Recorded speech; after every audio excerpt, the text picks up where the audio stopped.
जी और हुजूर जी की प्यारी सा संगत जी, राधा स्वामी जी। संगत जी, आपका हमारे चैनल पर बहुत बहुत स्वागत है। कई बार हम सोचते हैं कि यह जो दुनिया है यही सब कुछ है, लेकिन हमारे संत जन, विशेषकर संत तुलसी साहिब, स्वामी जी महाराज, बाबा जयमल सिंह जी और हुजूर जी महाराज जैसे महापुरुष यहाँ कहते हैं कि यह दुनिया केवल एक परछाई है, असली घर तो कहीं और ही है, ऊपर संचा खंड में। यह शरीर केवल यंत्र है, आत्मा की यात्रा का वाहन, और यह यात्रा केवल तभी आरंभ होती है जब हम एक पूर्ण सतगुरु हमारे जीवन में आता है। तो आज का सत्संग इसी पर है, लेकिन उससे पहले हम ये जानते हैं कि जो रविवार यानी कि 11 मई को डेरे में होने वाला था सत्संग और लंगर लगने वाला था, वो जी नहीं होगा। और उसकी खबर ये आ रही कि बाबा जी ने उस लंगर को कैंसिल कर दिया है, और जो लोग अपने घर से अभी निकल रहे थे उनको बंद करवा दिया है, और दूसरा लंगर जब लगने वाला है उसके बारे में बाबा जी बताएंगे। तभी आप लोग समझिएगा कि दूसरा लंगर लगने वाला है और वहाँ पर बाबा जी सत्संग करेंगे। अपने देश की हालात को मद्देनज़र रखते हुए संगत को मुसीबत में बाबा जी नहीं डालना चाहते हैं, इसलिए उन्होंने ये कैंसिल किया है 11 तारीख वाला भंडारा। यानी कि 11 तारीख को जो लंगर लगने वाला था वो नहीं लगेगा और बाबा जी सबको दर्शन भी नहीं देंगे। तो आप लोग अपने अपने घर में रहिए, सुरक्षित रहिए और सारे नियमों का पालन कीजिए। बाबा जी का यही आदेश है। तो चलिए आइए सुनते हैं आज का सत्संग। यह दुनिया केवल एक परछाई है, असली घर तो कहीं और है, ऊपर सच्चा खंड में। यह शरीर केवल यंत्र है, आत्मा की यात्रा का वाहन, और यहाँ यात्रा तभी आरंभ होती है जब एक पूर्ण सतगुरु हमारे जीवन में आता है। संगत जी, आज हम आपके संत मंत्र के उस गहरे और रहस्यमय खजाने को साझा करने जा रहे हैं जो सीधे स्वामी जी महाराज की वाणी से निकलता है। यह कोई साधारण वचन नहीं है, यह स्वामी जी महाराज के सबसे रहस्यपूर्ण उपदेशों में से एक है जो उन्होंने अपनी पुस्तक सार वचन कविता में दिए हैं। यह हिदायतनामा उन्हीं साधकों के लिए है जो सच में उस परम सत्ता को पाना चाहते हैं, जो वास्तव में खोजी हैं और यह जानना चाहते हैं कि सच्चा धर्म कौन सा है, वह मार्ग कौन सा है जो सीधा, सुरक्षित और परमात्मा तक पहुंचाने वाला है। स्वामी जी महाराज की यह वाणी न केवल आत्मा को झकझोर देती है, बल्कि यह अंदर की यात्रा के हर कदम को एक नई रोशनी से भर देती है। संगत जी, अगर आप भी एक खोजी आत्मा है तो स्वामी जी महाराज द्वारा वर्णित उन दिव्य लोगों की झलक सुनकर आप भी चकित रह जाएंगे। वे लोग जो इस स्थूल सृष्टि से कहीं ऊपर हैं, स्वामी जी महाराज के जिन ऊंचे लोगों का वर्णन किया है वे इतने सूक्ष्म, इतने दिव्य और रहस्यमय हैं कि उन्हें किसी कला, चित्र या फिर भाषा से पूरी तरह से व्यक्त नहीं किया जा सकता है। स्वयं स्वामी जी महाराज भी बार बार यही स्वीकार कराते हैं कि एक उत्तम लोक वर्णनित और मानव बुद्धि जिनकी कल्पना भी नहीं की जा सकती। वास्तव में यह कहना भी कम है, क्योंकि जो वहाँ तक पहुँचता है वही जानता है कि वह अनुभव शब्दों से परे है और पूर्ण गुरु की कृपा से ही वह दर्शन संभव है। संगत जी, इस वीडियो को अंत तक ज़रूर देखें, क्योंकि आज हम उन दिव्य लोकों के बारे में समझाएंगे जहाँ माया का कोई प्रभाव नहीं है, जहाँ केवल शांति, आनंद और परमात्मा का अद्वितीय प्रकाश है। और हाँ संगत जी, अगर हम हमारे चैनल भराज इस वाणी में हमें सबसे पहले आत्मिक लोक सहस्रदल कमल के बारे में गहराई से समझाते हुए कहते हैं, सुनो मेरे प्रिय, मैं तुम्हें एक रहस्य की बात बताता हूँ। मैं पहले आकाशीय लोक के कुछ भेद प्रकट करता हूँ। स्वामी जी कहते हैं कि यह पहला लोक सहस्रदल कमल कहलाता है। यह कोई साधारण स्थान नहीं संगत जी, यह वही सूक्ष्म क्षेत्र है जहाँ से तीनों लोक, भू, पृथ्वी, आकाश और स्वर्ग की रचना हुई है। इसी से चारों वेदों की उत्पत्ति मानी जाती है। स्वामी जी आगे एक और बड़ा गहरा रहस्य खोलते हैं। जानो कि ब्रह्मा, विष्णु और महादेव इन्हीं तीनों से मिलकर एक समस्त सृष्टि की रचना की है, और आत्माओं को माया से बांधने का तंत्र भी इन्हीं के माध्यम से बना है। संगत जी, यह बात सुनकर मन थोड़ा हिल सकता है, पर यही अंतर यात्रा का आंतरिक सत्य है। हम जहाँ साधारण धार्मिकता से ब्रह्म विष्णु महेश को सर्वोच्च मानते हैं, स्वामी जी यह बता रहे हैं कि यह भी आत्मिक यात्रा की एक सीढ़ी भर है और इनके ही ऊपर की चेतना का मार्ग है। इतना गढ़ संकेत क्या है? स्वामी जी यह नहीं कह रहे हैं कि ब्रह्मा विष्णु महेश गलत हैं, बल्कि यह भी उनकी भूमिका माया के क्षेत्र में है, और जो आत्मा अपने सच्चे घर को पाना चाहती है उसे लोगों को पार करके ही आगे बढ़ना होता है।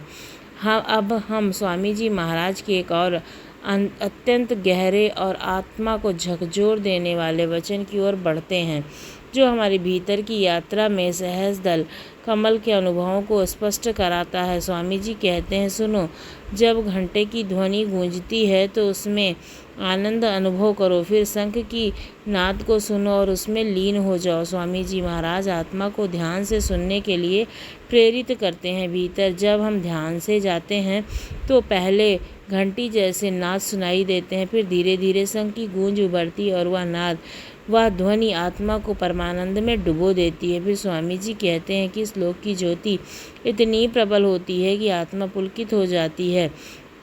वही आत्मा को तीनों लोकों का स्वामी दिखाई देता है। अब संगत जी यही पर आता है एक अत्यंत सूक्ष्म मोड़।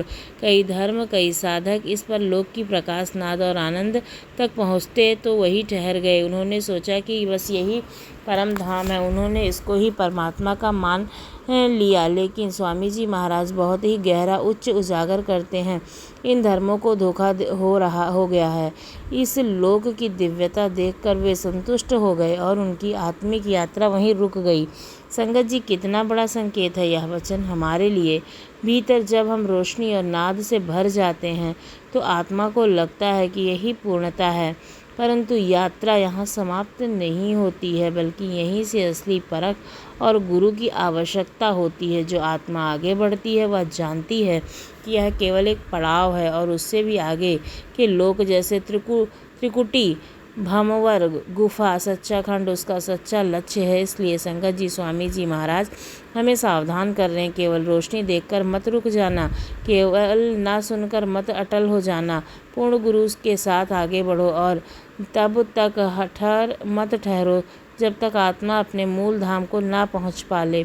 संगत जी, आत्मा की यात्रा के दूसरे अद्भुत और रहस्यमय पड़ाव की ओर चलते हैं, जिसे स्वामी जी महाराज ने द्वितीय आत्मिक लोक अर्थात त्रिकुटी कहा है। स्वामी जी कहते हैं, अब आगे बढ़ो और दूसरे लोक में प्रवेश करो। त्रिकुटी को निहारो, यह कारण लोक है और गुरु का निवास स्थान है। यह वह क्षेत्र है जहाँ आत्मा पहले लोक सहस्रदल कमल को पार कर चुकी होती है और अब उस कारण क्षेत्र में प्रवेश करती है, जहाँ गढ़ ज्ञान, गहरा मौन और शब्द रूप गुरु का प्रकाश होता है। यह काले घने बादलों की गरज जैसी ना सुनाई देती है। यह क्षेत्र उस लालिमा लिए हुए होता है, उगता है सूरज जैसे प्रतीत होता है। संगत जी, यह कोई भौतिक सूर्य नहीं, बल्कि आत्मा के भीतर उगता हुआ चेतना का सूर्य है, जो माया के पर्दे हटाकर आत्मा को गुरु के सच्चे रूप में जोड़ता है। स्वामी जी आगे कहते हैं कि गुरु ही इस लोक में अपने नाम का प्रकाश करते हैं। वही शब्द रूप आत्मा को मार्ग दिखाता है। यहाँ ढोलक और बादल जैसी आवाज़ें सुनाई देती हैं। यह आत्मा गंभीर अनुभव होता है। और संगत जी, जब आत्मा इस अवस्था में पहुँचती है तो यह एक अत्यंत सकरी और टेढ़ी सुरंग, जिसे बकनाल कहा जाता है, उसमें प्रवेश करती है। आत्मा उस बकनाल को पार करती है और जैसे ही वह उस द्वार में गुजरती है, उसके कर्मों के बीच जल जाता है और वह और ऊंचाई तक पहुंच जाती है। यह कोई कल्पना नहीं संगत जी, यह अंतर यात्रा की वास्तविकता है। जैसे कि आत्मा उस सूक्ष्म मार्ग को पार करती है, उसके जन्म जन्मांतर के कर्मों की जड़ें जल जाती हैं और जब वह ऊंचे लोक सच्चाखंड की ओर बढ़ने लगती है। इसका संकेत यह है कि जब एक इस बकनाल को पार नहीं करते, हमारे भीतर के कर्म, हमारे संस्कार और अहंकार हमें नीचे खींचते हैं। लेकिन जैसे ही गुरु की कृपा और नाम का अनुभव आत्मा को मिलता है, वह धीरे धीरे बंधनों से मुक्त होकर अपने असली धाम की ओर चल पड़ती है। संगत जी, यह त्रिकुटी का लोक केवल एक स्थान नहीं, बल्कि गुरु की कृपा का द्वार है, जहाँ आत्मा पहली बार अनुभव करती है कि सच्चा मार्ग केवल गुरु से ही नहीं खुलता। स्वामी जी कहते हैं उस लोक में अनेक प्रकार की शोभाएं और दृश्य हैं जिनका वर्णन करना अत्यंत कठिन है। वहाँ हर समय मधुर ध्वनियाँ और बादलों की गड़गड़ाहट जैसी ध्वनियाँ गुजरती हैं। संगत जी, यह कोई साधारण ध्वनियाँ नहीं है, यह है अनहद नाद जिसका अनुभव केवल अंतरात्मा में किया जा सकता है। जब आत्मा उस ध्वनियों को सुनती है तो उसका रूप अत्यंत कोमल, शुद्ध और निर्मल हो जाता है। स्वामी जी आगे कहते हैं इस श्लोक को प्राप्त होते ही आत्मा अत्यंत प्रसन्न, पवित्र और सूक्ष्म बन जाती है। यहीं से उसकी चेतना आत्मिक लोकों को पहुँचाने लगती है। अब तक आत्मा माया के जाल में उलझी हुई थी, लेकिन इस लोक तक पहुँचते ही आत्मा पहली बार सच्चे आध्यात्मिक लोकों की झलक पाने लगती है। इसका भावार्थ यह है कि संगत जी, अब तक आत्मा अहंकार, इंद्रियों और भ्रम से घिरी हुई थी, लेकिन अब वह परम लक्ष्य की पहचान करने लगी है। उसकी दृष्टि केवल प्रकाश या ना तक सीमित नहीं, बल्कि अब वह यह जानने लगती है कि इन सब के पार भी कोई है, वह अलख, अगम और अनामी परम सत्ता। संगत जी, यह मार्ग केवल गुरु कृपा से ही खुलता है। स्वामी जी कहते हैं कि इस अनुभव को शब्दों में पिरोना कठिन है, क्योंकि यह दृश्य और ध्वनियाँ मन, बुद्धि, वाणी से परे हैं। इसलिए हम नियमित भजन, सुमिरन, सच्चे गुरु पर श्रद्धा और सेवा सत्संग के साथ अपनी अंतर यात्रा करें तो हम भी उस दिव्य अवस्था तक पहुंच सकते हैं जहां आत्मा कहे अब मुझे सच्ची पहचान होने लगी है, अब मैं अपने मूल की ओर बढ़ रही हूँ। संगत जी, अब आत्मा की यात्रा एक और दिव्य और सूक्ष्म पड़ाव की ओर बढ़ती है, जहाँ तीसरा पर्दा हटता है और आत्मा प्रवेश करती है उस रहस्यमय क्षेत्र में जिसका 10वां द्वार कहा जाता है। स्वामी जी महाराज फरमाते हैं आत्मा अब तीसरा पर्दा हटाकर आगे बढ़ती है। वह सुन लोक की ध्वनि को सुनती है। यह 10वां द्वार अत्यंत प्रकाशमय होता है। आत्मा यहाँ मानसरोवर में स्नान करती है और हंसों की सभा में सम्मिलित हो जाती है। संगत जी, यह कोई साधारण स्थान नहीं है, यह वह अदृश्य मौन और परम शांति का क्षेत्र है जहाँ आत्मा पहली बार सृष्टि से परे के मौन की ध्वनि को सुनती है। इसे सुन मंडल कहा जाता है, जहाँ सब कुछ मौन रूप में डूबा हुआ है, लेकिन उसी मौन से निकलती है परम दिव्य ध्वनि। 10वां द्वार क्या है? हमारे शरीर में 9 द्वार होते हैं, आँखें, कान, नाक, मुख, जितेंद्रियाँ आदि, लेकिन 10वां द्वार एक गढ़ सूक्ष्म द्वार है जो अंतर में ऊपर की ओर खुलता है और इसी द्वार से आत्मा अपनी सांसारिक सीमाओं से पार होकर अंतर के ब्रह्मांड में प्रवेश करती है। मानसरोवर क्या है? स्वामी जी इस दिव्य सरोवर का उल्लेख करते हैं जहाँ आत्मा स्नान करती है, जहाँ स्नान कोई जल से नहीं बल्कि अलौकिक शांति और शुद्धता के प्रकाश में होता है। जैसे कि आत्मा स्नान से गुजरती है, वह पूर्ण निर्मल और दिव्यता से परिपूर्ण हो जाती है। यहाँ पर हंसों की सभा में सम्मिलित होती है। हंसवे आत्मा को केवल सत्य का चयन करती है, झूठ को त्याग देती है। इसका अर्थ यह है कि संगत जी, जब आत्मा इस तीसरे लोक में पहुँचती है तो अब उसमें संसार की ओर लौटने की कोई इच्छा नहीं बचती है। अब वह सत्य, प्रकाश और शुद्ध चेतना की संगति में आ जाती है।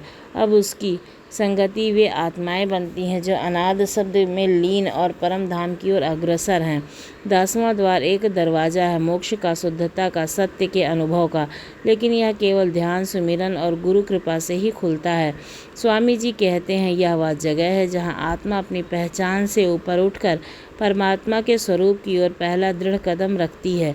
संगत जी, इस लोक में हर क्षण एक दिव्य उत्सव की तरह प्रतीत होता है। इस दिव्य स्थान का वर्णन करना शब्दों के दायरे में संभव ही नहीं है, लेकिन फिर भी स्वामी जी महाराज ने उस अनिर्वचनीय आनंद की एक झलक हमें दी है। स्वामी जी कहते हैं जैसे सुंदरियां नृत्य करती हैं वैसे ही आत्माएं वहाँ आनंद में डूबती। हर दिशा में मधुर, स्वादिष्ट और ताजे दिव्य पदार्थ उपलब्ध हैं। हर ओर संगीत की मधुर और अनहद ध्वनियाँ गूंजती हैं। यह सब कुछ आत्मा को वही जानकर अनुभव होता है, इसे शब्दों में बांधना संभव नहीं है। हर स्थान पर अमृत के फव्वारे फूटते हैं, अमृत के सरोवर लबालब भरे हुए होते हैं। जी, इसी के साथ सुनते हैं एक बहुत ही प्यारी सी साखी और उसका आनंद लेते हैं। एक समय की बात है, एक छोटे से कस्बे में सेठ रघुनाथ नामक एक धनवान व्यापारी रहता था। सेठ जी की गिनती कस्बे के बड़े ही सम्मानित और दानशील व्यक्तियों में होती थी। उनकी कपड़े की फैक्ट्री दूर दूर तक मशहूर थी और उनका व्यापार दिन दूनी रात चौगुनी तरक्की कर रहा था। लेकिन सेठ जी का मन धन दौलत से ज़्यादा भगवान की भक्ति में रमता था। वह अक्सर कहते, धन तो आता जाता रहेगा पर ईश्वर का नाम हमेशा अमर रहेगा। इसलिए सेठ जी ने सोचा कि क्यों न अपने कस्बे में एक भव्य कथा का आयोजन किया जाए। उन्होंने प्रसिद्ध व्यास जी पंडित गोविंद शास्त्री को आमंत्रित किया, जो अपनी मधुर वाणी और भक्ति से भरे प्रवचनों के लिए विख्यात थे। सेठ जी ने अपने सभी मित्रों, रिश्तेदारों और कस्बे के लोगों को निमंत्रण भेजा। निमंत्रण में लिखा गया था, प्रिय मित्र, इस बार हमने श्री रामचरितमानस की कथा का आयोजन किया है। आप सभी सपरिवार पधारें और भगवान श्री राम के चरित्र का रसपान करें। निमंत्रण भेजते समय सेठ जी ने विशेष रूप से अपने सबसे घनिष्ठ मित्र हरिया को बुलाने का निश्चय किया। हरिया एक व्यस्त व्यापारी था, जिसके पास भगवान के भजन और कीर्तन के लिए समय ही नहीं हुआ करता था। वह हमेशा कहता, सेठ जी, यह वजन तो आप जैसे लोगों के लिए, मेरे पास तो फैक्ट्री, व्यापार और परिवार की जिम्मेदारी का बोझ है। एक सेकंड का समय भी नहीं मिलता। लेकिन सेठ जी को हरिया की चिंता थी। वे चाहते थे कि उसका मित्र भी भक्ति के मार्ग पर चले और जीवन का सच्चा सुख प्राप्त कर सके। कथा का पहला दिन आया। सेठ जी का विशाल प्रांगण रंग बिरंगे फूलों और तोरणों से सजा था। मंच पर व्यास जी विराजमान थे और उसके सामने श्री रामचरितमानस की भव्य प्रति रखी हुई थी। पंडाल में सैकड़ों लोग बैठे थे और भक्ति का माहौल चारों ओर व्याप्त था। भजन मंडली श्री राम श्री राम श्री राम कहिए, जाहि विधि राखे राम, ताहि विधि रहिए गा रही थी। लोग मंत्रमुग्ध होकर भजन में डूबे थे। सेठ जी अपने मित्रों का स्वागत कर रहे थे। तभी हरिया अपनी महंगी गाड़ी से उतरकर पंडाल में आया। उसने जल्दबाजी में सेठ जी को देखा और कहा, सेठ जी, मैं तो सिर्फ 5 मिनट के लिए आया हूँ। फैक्ट्री में बहुत काम है। आपने इतना आग्रह किया इसलिए चला आया। सेठ जी मुस्कुराए और बोले, हरिया भाई, 5 मिनट ही सही, पर मंच पर तो चलो, व्यास जी ने मिलवाता हूँ। हरिया अनमने मन से सेठ जी के पास मंच की ओर चल पड़ा। वह सोच रहा था कि ये सेठ जी भी ना हर बार मुझे भजन कीर्तन के चक्कर में फंसाते हैं। मंच पर पहुँचते ही सेठ जी ने व्यास से हरिया का परिचय कराया। व्यास जी ने हरिया को गौर से देखा। उनकी आंखों में एक अलौकिक चमक थी, मानो वे हरिया के मन को पढ़ रहे थे। व्यास जी ने हरिया से कहा, हरिया जी, आप तो बड़े ही व्यस्त व्यक्ति हैं, लेकिन ये बात बताइए कि आप भगवान का भजन करते हैं? हरिया हड़बड़ा गया। उसने हंसते हुए कहा, महाराज, भजन करने का समय कहाँ है? जहर खाने का भी तो वक्त नहीं मिलता। मैं तो बड़ी मुश्किल से 5 मिनट निकाल कर अपनी कथा सुनने के लिए आया हूँ। व्यास जी मुस्कुराए और बोले, हरिया जी, आपका व्यवसाय तो खूब चल रहा है, लेकिन अगर आप रोज़ 5 मिनट भजन करेंगे तो आपका व्यापार 10 गुना बढ़ जाएगा। भगवान का नाम लेने से न केवल मन शांत होता, बल्कि जीवन की हर बाधा दूर होती है। हरिया को यह बात कुछ अटपटी लगी, लेकिन व्यापार बढ़ने की बात सुनकर उसके कान खड़े हो गए। वह बोला, सच में महाराज जी, बस 5 मिनट भजन करना है? व्यास जी ने कहा, हाँ, बस 5 मिनट, सुबह दोपहर शाम रात, जब भी समय मिले भगवान का नाम ले ले, सीताराम सीताराम का जाप करे, देखिए आपका जीवन कैसे बदलता है। हरिया ने सोचा, 5 मिनट की तो बात है, या तो मैं कर सकता हूँ। उसने व्यास जी को प्रणाम किया और पंडाल से निकल गया। हरिया ने अगले दिन से भजन शुरू करने का निश्चय किया, लेकिन उसका दिन इतना व्यस्त था कि उसे भजन के लिए समय ही नहीं मिला। सुबह उठते ही फैक्ट्री के काम, फिर ग्राहकों के फ़ोन और रात को घर लौटते लौटते इतना ज़्यादा थक जाता था कि उसे कुछ करने की हिम्मत ही नहीं होती थी। एक दिन सुबह जब वह बाथरूम में था, उसे अचानक व्यास जी की बात याद आई। उसने सोचा, यहाँ तो कोई डिस्टर्ब भी नहीं करता है, क्यों ना यहीं भजन कर लिया जाए। बस हरिया ने उसी दिन से बाथरूम में भजन शुरू कर दिया। वह नहाते समय या अन्य कार्य करते समय जोर जोर से गाता, सीताराम सीताराम कहिए, जाहि विधि राखे राम, ताही विधि रहिए। उसे बड़ा मज़ा आने लगा। वह सोचता, यह तो कमाल का तरीका है, पेट भी साफ, मन भी साफ, दोनों काम एक साथ हो रहे हैं। हरिया का यह भजन रोज का नियम बन गया था। वह सुबह बाथरूम में बैठकर भगवान का नाम लेता और मन ही मन खुश होता कि वह व्यास जी की बात मान रहा है। उसे लगने लगा कि उसका व्यापार भी पहले से बेहतर चलने लगा है। ग्राहकों के ऑर्डर बढ़ रहे हैं और फैक्ट्री में काम सुचारू रूप से चल रहा है। हरिया सोचता, व्यास जी ने सच कहा था, भजन में इतनी ताकत है। अब बात करते हैं हनुमान जी की। हनुमान जी जो भगवान राम के परम भक्त हैं, उनके लिए भजन कीर्तन की ध्वनि किसी अमृत के समान ही मानी जाती है। इसलिए हनुमान जी वहाँ पहुँच जाते हैं जहाँ पर ये होता है। एक दिन जब हरि अपने बाथरूम में सीताराम सीताराम गा रहा था, हनुमान जी को यह ध्वनि सुनाई दी। हनुमान जी ने आंखें बंद की और सोचा, अरे यह तो बड़ी मधुर ध्वनि है। कोई भक्त बड़े प्रेम से प्रभु का नाम ले रहा है, मुझे तुरंत वहाँ पहुँचना चाहिए। हनुमान जी ने अपनी शक्ति से उस स्थान का पता लगाया और पलक झपकते ही हरिया के बाथरूम में प्रकट हो गए। लेकिन जैसे ही हनुमान जी ने आंखें खोली, वे अवाक रह गए। सामने हरिया बाथरूम में बैठा हुआ था और जोर जोर से सीताराम सीताराम गा रहा था। हनुमान जी का माथा ठनका। उन्होंने गुस्से में कहा, अरे मूर्ख, यह क्या कर रहा है? तुझे भजन करने की यही जगह मिली थी, भगवान का नाम लेने का यही तरीका मिला था। हरिया हड़बड़ा गया। उसने हनुमान जी की ओर देखा और डर के मारे कांपने लगा।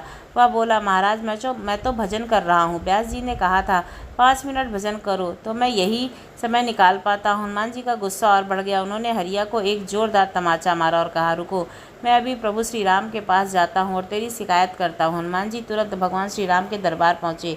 राम जी अपने सिंहासन पर विराजमान थे, लेकिन उनका चेहरा उदास था। वे चुपचाप बैठे थे और उनकी पीठ में दर्द के कारण चेहरा मलिन पड़ रहा था। हनुमान जी ने श्री राम को प्रणाम किया और बोले, प्रभु, मेरे रघुनंदन, मेरे प्यारे श्री राम, मैं आपको एक विचित्र बात बताने आया हूँ। लेकिन पहले यह बताइए, आप इतने उदास क्यों हैं? राम जी ने हल्की मुस्कान के साथ कहा, हनुमान, कुछ नहीं, बस ऐसे ही। लेकिन हनुमान जी कहाँ मानने वाले थे। उन्होंने कहा, नहीं प्रभु, आपको मेरे सौगंध, बताइए क्या बात है, मैं आपको दुखी नहीं देख सकता। राम जी ने आखिरकार कहा, हनुमान, मेरी पीठ में बहुत दर्द हो रहा है। हनुमान जी चौंक गए। उन्होंने कहा, प्रभु, पीठ में दर्द, यह कैसे, मुझे दिखाइए। श्री राम जी ने अपने अंग वस्त्र को हटाया और हनुमान जी ने देखा कि उनकी पीठ पर एक बड़ा सा निशान था, बंदर के पंजे का निशान। हनुमान जी का गुस्सा 7वें आसमान पर पहुंच गया। उन्होंने कहा, प्रभु, यह किस वानर की हिम्मत हुई कि उसने मेरे होते हुए आपको प्रहार किया? राम जी ने शांत स्वर से कहा, हनुमान, छोड़ो, कुछ लोगों को ज़्यादा छूट मिल गई है। लेकिन हनुमान जी भला कहाँ शांत होने वाले थे। उन्होंने कहा, नहीं प्रभु, मैं नहीं सहूँगा। बताइए, किसने किया यह? मैं अभी सारे वानरों को बुलाता हूँ और फिंगरप्रिंट चेक करता हूँ। हनुमान जी के विश्व भर में वानरों को बुला लिया। उन्होंने राम जी की पीठ पर बने निशान को दिखाया और कहा, बताओ, किसकी हिम्मत हुई मेरे प्रभु पर हाथ उठाने की? सारे वानर कांपने लगे। एक वानर बोला, महाराज, हमारी तो हिम्मत नहीं, हम तो राम जी को दूर से ही देखकर भाग जाते हैं। हनुमान जी ने कहा, ठीक है, एक करके आओ और अपना पंजे का निशान करके रखो। जिसका पंजा सटीक बैठेगा वही अपराधी है। एक एक करके सारे वानर आए, सबका अपना पंजा रखा, लेकिन किसी का पंजा निशान से मेल नहीं खाया। हनुमान जी निराश हो गए। उन्होंने श्री राम के चरण पकड़ लिए और कहा, प्रभु, इसमें से तो कोई नहीं, बताइए यह निशान किसका है? राम जी हल्के से मुस्कुराते हुए बोले, हनुमान, तुमने अपना पंजा लगा कर देखा? हनुमान जी चौंक गए। उन्होंने कहा, प्रभु, मैं भला आपको मारूंगा? यह कैसे हो सकता है? राम जी बोले, तुम एक बार तो देख लो। हनुमान जी कांपते हुए राम की पीठ के पास गए। जैसे ही उन्होंने अपना पंजा निशान के पास रखा हुआ बिल्कुल सटीक बैठ गया। हनुमान जी की आंखों में अश्रु बहने लगे। वे रोते हुए बोले, प्रभु, मुझसे यह अपराध कैसे हो गया? मैंने तो हरिया को तमाचा मारा था क्योंकि वह बाथरूम में भजन कर रहा था आपका। राम जी ने शांत स्वर से कहा, हनुमान, भक्त, भक्ति, भगवत और गुरु, ये चारों एक ही स्वरूप है। जब मेरा भक्त मेरा नाम लेता है तो यह मेरा ही अंश बन जाता है। तुमने मेरे भक्त पर प्रहार किया तो वह दर्द मुझे लगा। राम जी ने आगे कहा, हनुमान, भक्ति का पहला मार्ग है समर्पण। जब भक्त अपना सर्वस्व मुझे अर्पित कर देता है तो उसका सुख मेरा सुख, उसका दुख मेरा दुख और उसका आनंद मेरा आनंद बन जाता है। हरिया ने भले ही गलत जगह भजन किया, लेकिन उसका मन मेरे नाम में रमा हुआ था। तुमने उसे दंड दिया, लेकिन उसका दुख मुझे सहना पड़ा। हनुमान जी ने रोते हुए राम जी के चरणों में सिर रख दिया। उन्होंने कहा, प्रभु, मुझे क्षमा करें, मैंने अपने भक्त का अपमान किया। राम जी ने हनुमान जी को उठाया और कहा, हनुमान जी, तुम मेरे परम भक्त हो, तुम्हारा प्रेम तुम्हारी शक्ति है, लेकिन यह याद रखो, मेरे भक्त का सम्मान करना मेरा सम्मान करना है। हनुमान जी ने हरिया के पास जाकर उसे समझाया। उन्होंने कहा, हरिया, भजन का स्थान और भाव महत्वपूर्ण है। भगवान का नाम पवित्र है, इसे सही जगह और शुद्ध मन से लो। हरिया ने हनुमान जी की बात मानी और उस दिन से उसने सुबह उठकर भगवान का भजन करना शुरू कर दिया। उसने अपने घर में एक छोटा सा मंदिर बनवाया और रोज़ 5 मिनट सीताराम सीताराम का जाप करने लगा। हरिया का जीवन बदल गया। उसका व्यापार पहले से कहीं ज़्यादा फला फूला उसका मन शांत और प्रसन्न रहने लगा। वह नियमित रूप से कथा कीर्तन में जाता और सेठ जी के साथ भक्ति का आनंद लेता। एक दिन कथा के अंतिम दिन हरियाका मंच पर गया और व्यास जी को प्रणाम करके बोला, महाराज, आपने कहने से मैंने भजन शुरू किया था। आज मेरा जीवन भगवान के रंग में रंग गया है। यह कथा हमें यही सिखाती है कि भक्ति का मार्ग सरल है, लेकिन उसमें शुद्धता और समर्पण बहुत ज़रूरी है। और ख़ास कर करके समर्पण। अगर आपको कोई भी नाम जप करना है, किसी भी नाम की क्रिया करनी है, तो अपना मन शुद्ध करना होगा, बल्कि मन का भगवान के साथ एकाकार होना चाहिए, चाहे 5 मिनट ही क्यों ना हो। अगर ये 5 मिनट सच्चे मन से भगवान को अर्पित किए जाएं, तो ये जीवन को बदल सकते हैं। राम जी का यह संदेश है कि भक्त का दुख उसका दुख है। हमें यह सिखाता है कि भगवान अपने भक्त के साथ हर पल हैं। भक्ति का पहला मार्ग है सर्वस्व समर्पण। जब हम अपना सुख दुख हानि लाभ और जीवन सब उस परमात्मा को अर्पित कर देते हैं, तो वे हमारे साथ साए की तरह चलते हैं। और यह कथा हमें ये भी सिखाती है कि परमात्मा के दरबार में 3 चीज़ें सबसे महत्वपूर्ण है: तुक्षता, श्रद्धा और समर्पण। हरि नाम का एक बार उच्चारण भी अगर सच्चे मन से किया जाए तो वह भगवान तक पहुंचता है। बस हमें करना है। प्रभु, यह सब अपना है, मुझे इसके बदले कुछ नहीं चाहिए। और हमेशा जब भी आप नाम जप करते हैं तो हमेशा अपना सब कुछ उस परमात्मा को ज़रूर समर्पित कीजिए। आपके जीवन में हमेशा सब कुछ मंगल होता चला जाएगा।